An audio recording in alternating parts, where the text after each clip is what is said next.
La seconde étape, généralement, c'est l'étape où environ 80% des entrepreneurs vont baisser les armes. C'est l'étape où 80% des entrepreneurs vont abandonner.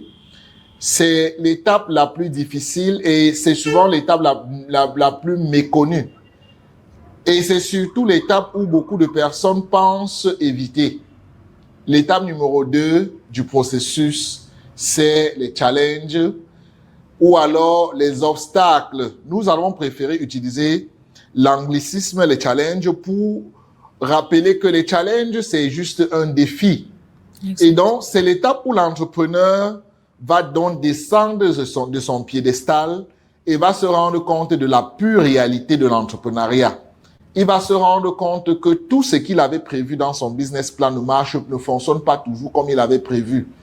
Il va se rendre compte que, par exemple, que s'il est en train de bâtir une unité de production ou alors une usine de production, il avait tout prévu sauf prévoir que l'électricité, la capacité d'énergie ne devait pas suffire.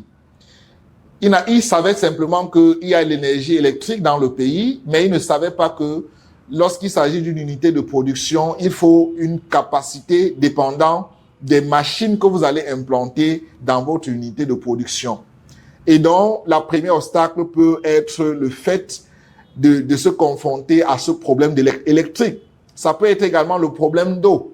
Ça peut être le problème d'administration. Ça peut être le problème d'agrément. Ça peut être les techniciens qui ne fonctionnent pas toujours comme vous voulez. Ça veut dire que vous avez prévu, par exemple, bâtir votre usine de production sur 3 mois et vous aurez des techniciens qui, après avoir empoché de l'argent, vont vous perdre au moins 6 mois.